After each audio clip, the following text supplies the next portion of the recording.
Yeah, hello everyone. Welcome back to Solid State series. This is Solid State video number 21, and it is going to become a very short video. In this video, I'm going to talk about impurity defects. Impurity defects. So how impurities cause defects in case of crystalline solids. So here these impurity defects, particularly very clear, the name itself indicates that the defects are due to the presence of impurities. So in case of a sodium chloride crystal, for example, in order to understand this particular defect, let us take one example straight away. See here, we have molten sodium chloride with us, and we want to convert this molten sodium chloride into a crystalline solid, and in fact we have to crystallize this. But the problem is this molten NaCl contains a small amount of strontium chloride. It is not 100% pure. This molten sodium chloride contains a very small amount of strontium chloride, and this molten sodium chloride, when it is subjected to crystallization, what will happen and how defect is produced? Let us see. For example, if sodium chloride doesn't have any impurity, if it has no impurity, and the structure of sodium chloride will be like this. So here these are chloride ions, and these green color things are chloride ions, and blue color things are Na plus ions.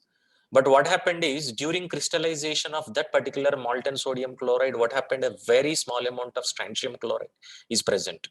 So strontium chloride or calcium chloride, whatever it may be, here let us take for example calcium chloride, and this calcium being a bivalent ion,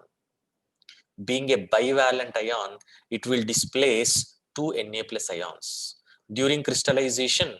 So this calcium plus 2, which is actually coming from impurity, will displace two Na plus ions, because calcium has charge plus 2 and sodium has charge plus 1, right? So these two, for example, this one and this one, these two are displaced by calcium plus 2. So calcium has the charge plus 2 and sodium has the charge plus 1, and due to this particular difference, one calcium will displace two Na plus ions, and here this Na plus ion and this Na plus ion, these two Na plus ions are displaced by calcium plus 2. That means two holes are produced, but in these two holes, one hole is occupied by calcium plus 2, and you have one more hole here that will be remained like that, and that is actually called a cation vacancy. So this is actually called a impurity defect.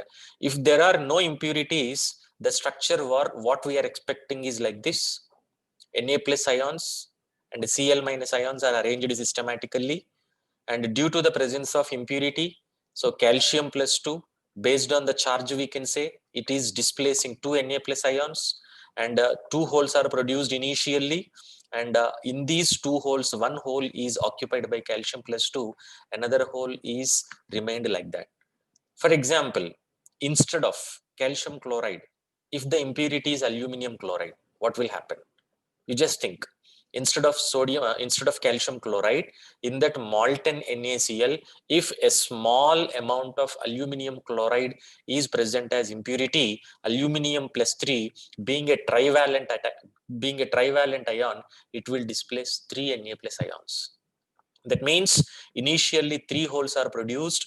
In these 3 holes, one hole is occupied by Al plus 3, remaining 2 holes will be present like this. So this is about impurity defects, and I already told you before start of this video, it is going to become a very short video, and thank you very much.